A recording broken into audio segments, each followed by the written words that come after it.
करवीर तालुक्यातील केरली इथल्या राहुल चव्हाण यांच्या मालकीच्या गणेश ट्रेडर्स या दुकानाला मध्यरात्री आग लागली। कोल्हापूर महापालिकेच्या अग्निशमन दलाच्या जवानांनी 3 तासांच्या अथक प्रयत्नानंतर आगीवर नियंत्रण मिळवलं। मात्र या आगीत चव्हाण यांच्या दुकानातील साहित्य आणि मालमत्तेचं 35 लाख रुपयांचं नुकसान झालंय। करवीर तालुक्यातील केरली इथं राहुल चव्हाण हे कुटुंबियांसह राहतात। त्यांचं ज्योतिबा रोडवर गणेश ट्रेडर्स नावाचं दुकान आहे। या दुकानात हार्डवेअरचं साहित्य आणि रंगांची विक्री होते। शुक्रवारी रात्री 9 वाजता दुकान बंद करून राहुल चव्हाण घरी गेले होते। मध्यरात्री 2 वाजण्याच्या सुमारास गावातील नागरिकांनी चव्हाण यांना दुकानाला आग लागल्याचं सांगितलं। तसंच कोल्हापुरातील अग्निशमन दलाला देखील वर्दी देण्यात आली।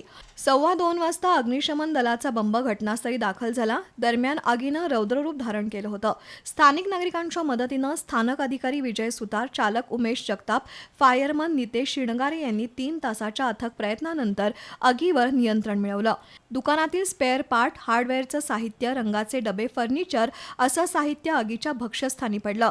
या आगीत राहुल चव्हाण यांचं सुमारे 35 लाख रुपयांचं नुकसान झालंय।